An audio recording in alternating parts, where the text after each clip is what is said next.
Hi, everybody. Welcome to another episode of the Soul Goals. My name is Dawn.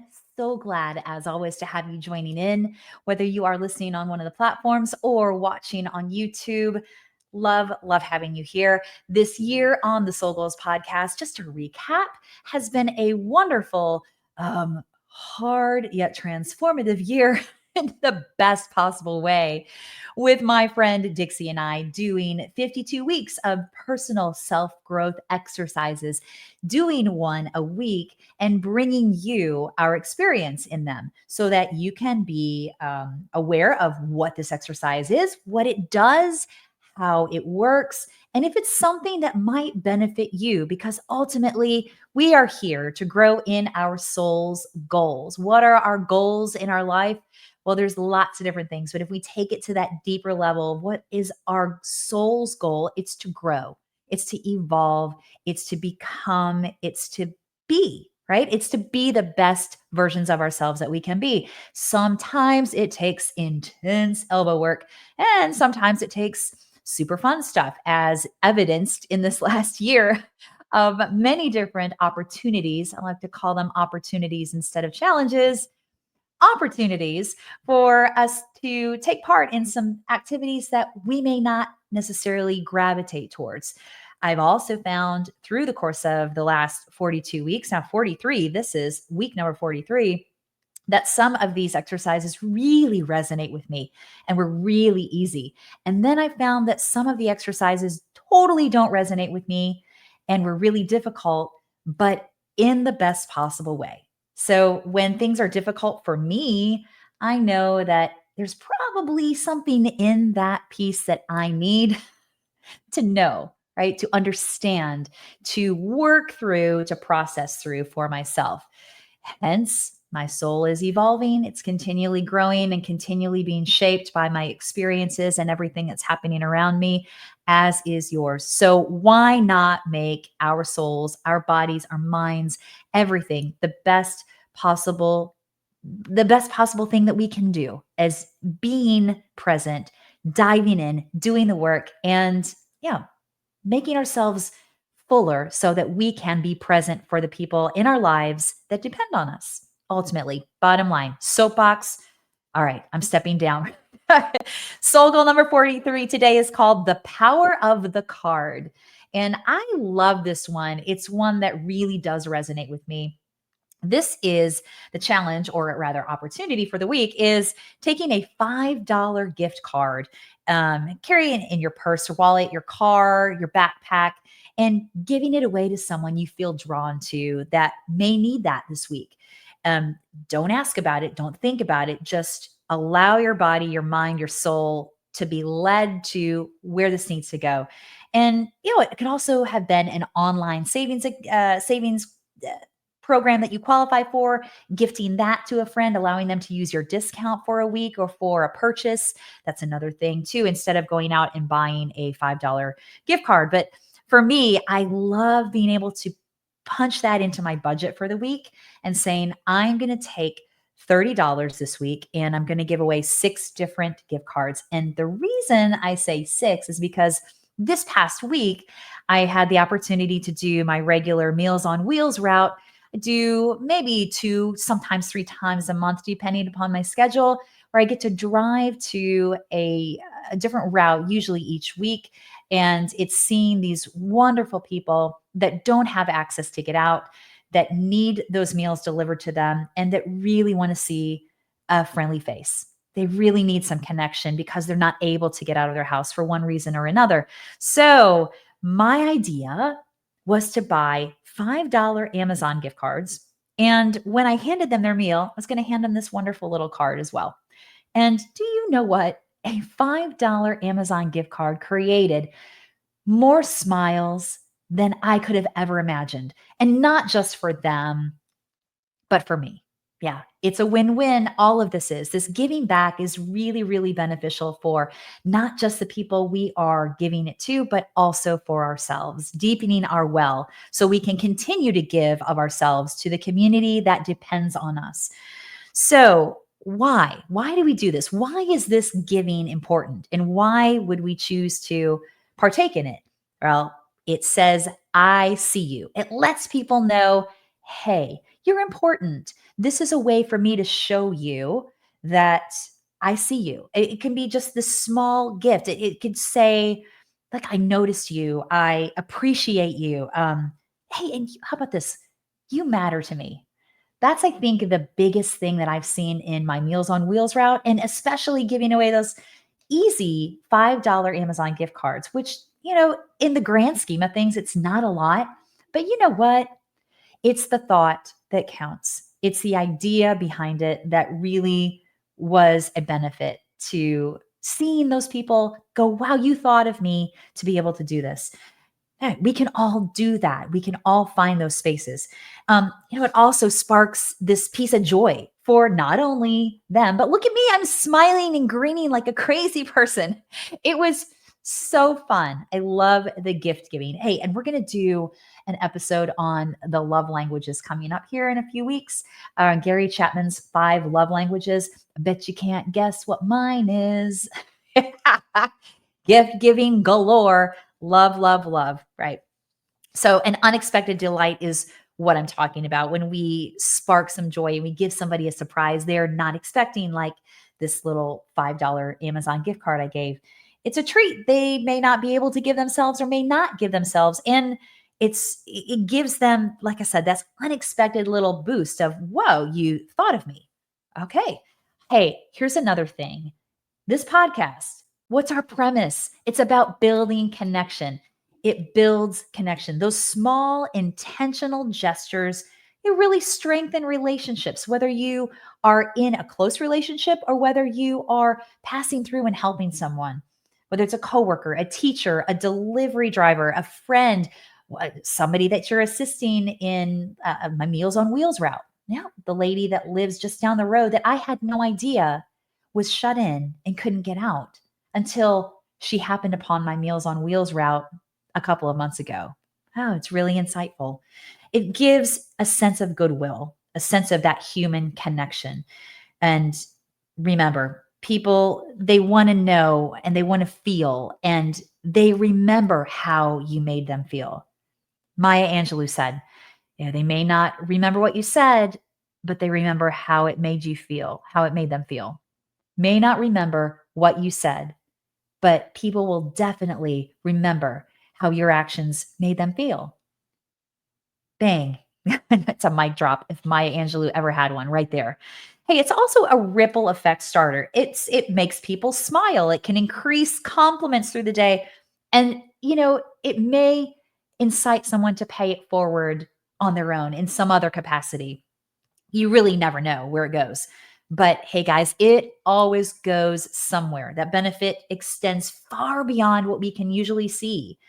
It feels good for the giver. Hey, look at me again. I'm smiling like a crazy person over here. I love it. I walk away feeling just as uplifted as they do, always. And you know what? Hey, it's not about the amount and it's not about giving the most. As I said earlier, you could also benefit by having some kind of percentage off at a store that someone else may not have that access to. And you may say, hey, let me give this to you. Use my discount. Or, hey, let me get that for you and give it to you because I know you're struggling or I know you're looking at that. Let me see how I can help you. So it doesn't have to be going out and buying a gift card, right? It can be giving of something that you normally get anyway and sharing that with another person. Wow. Not hard for me at all. Not hard for me at all. It made me so grateful to be able to do this and noticing their smiles and their appreciation just really gave me a feeling of graciousness, a feeling of gratitude that I could be a part of that part of their day. And it created a lot of chances for conversation as well. So I think when you give somebody something in a small way that sparks that joy or it sparks something inside of them, you know, a lot of times people walk around in a place where we just don't know what they got going on in their life. That's so true. We don't know the shoes that other people are walking in. So sometimes a simple giving of yourself in that way can spark a conversation that opens up a door that the other person may really need to walk through. They may really need to have a conversation. And it builds trust and it builds this connection, like I just talked about, that allows them to potentially be able to open up and have a conversation about something that maybe have been hidden away for them, or that they've been hesitating, or that they really feel like they just needed somebody to trust. So let's talk about why this could be hard for people. Some people aren't used to receiving things.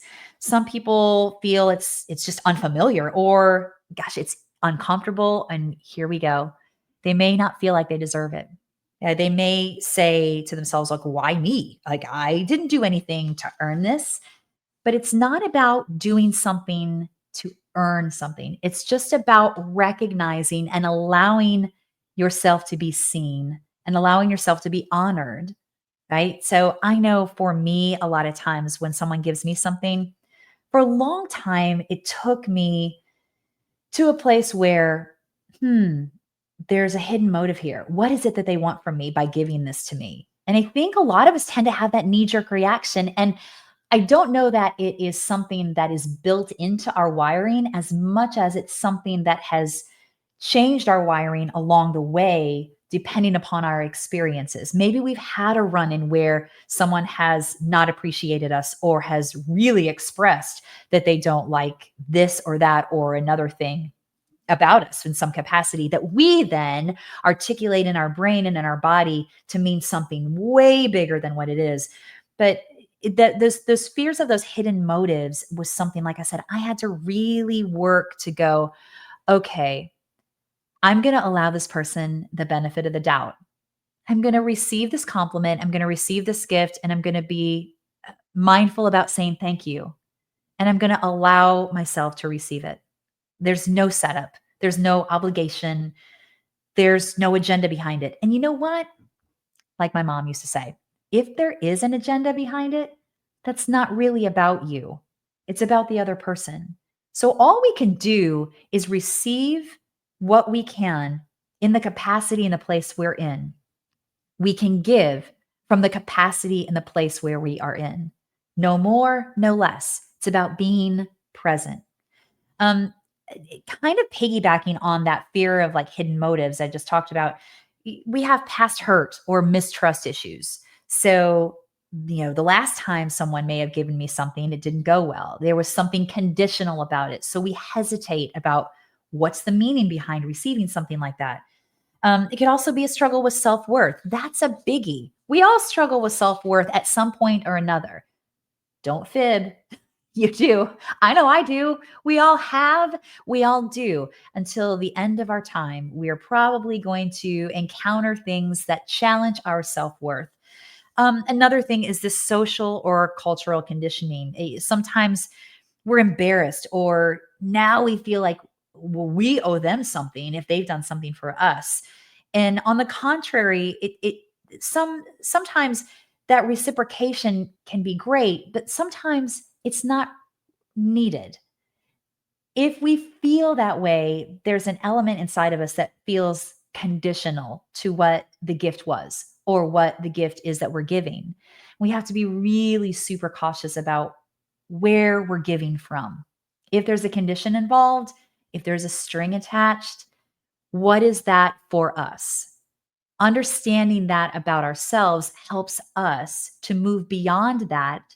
And then when we can move beyond that and understand that there is no agenda, there is no ulterior motives, that this is being done from a place of love and a place of care and a place of open heartedness, then it can release those conditions or those strings. But we really have to be mindful about checking ourselves when we get into that mindset, because it's a dangerous slippery slope.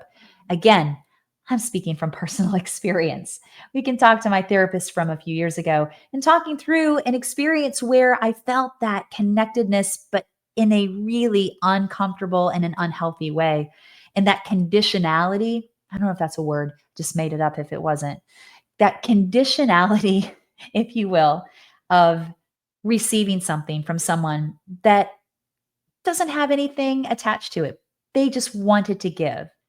So when I give, I have to know that I'm doing it from a place of love, from a place of non condition, and from a place of no strings attached. So there's nothing attached to it other than love, graciousness, and gratitude. What can we do? We can keep it sincere, right? We can check ourselves when we give something, and we can let it be optional too. Sometimes if people are not in the space to receive and they feel a little awkward around it, it doesn't speak about us, right? It doesn't speak about us. It speaks about where they are. And they may not be in a place to accept that or to receive it, the gift that we're trying to give. Being understanding and being open minded to the fact that this could have more to do with what they are currently experiencing gives a lot of space to the exercise, if you will. So if, say, I'm going to give this gift card to one of my Great Meals on Wheels folks, and they hesitate and they really are adamant about not allowing me to give it to them, I have to be able to meet them where they are and understand that they may not be in a place in that moment, in that day, to receive it for whatever reason, and not attach any kind of expectation about the why or the what behind it, and allow them to have that process and honor them in letting them know that it's okay. I understand. And thank you for being honest with me. I think so many times we tend to get lost in another's reaction and then take it on ourselves. And then we feel responsible for that. And it shuts down our ability to then find what we need to do in our own reactions and what we are responsible for. It really blurs that line. So finding a space where you can allow the other individual to have their reaction and know that it has everything to do with where they are in the moment that they're in can be so ease filled for us. But on the other side of the coin, we also have to be willing to own our own reactions, to have responsibility for our own responses and what it is that we give. So that is the way that we can mutually meet someone where they are and also be honorable to what it is that we bring. All right, deep talk. All of that with the power of a card. Guys, I would love it if you could figure out a way, be creative with it. You'd find a $5 gift card, find that online giving percentage that you may have that your friend has been talking about needing and that can benefit them. Offer that. Give them something that they may not be expecting, and do it with no strings attached, from a place of love, from a place of graciousness, from a place of hope, and from a place of inspiring with nothing attached other than that care. Because that's about connecting. And that's about connecting to another person and letting them know that you see them, you hear them, and they are worthy and they are enough, just like you are, guys. So remember, until next week, everyone has a story and every story matters. I would love to see you go out this week and make your story count.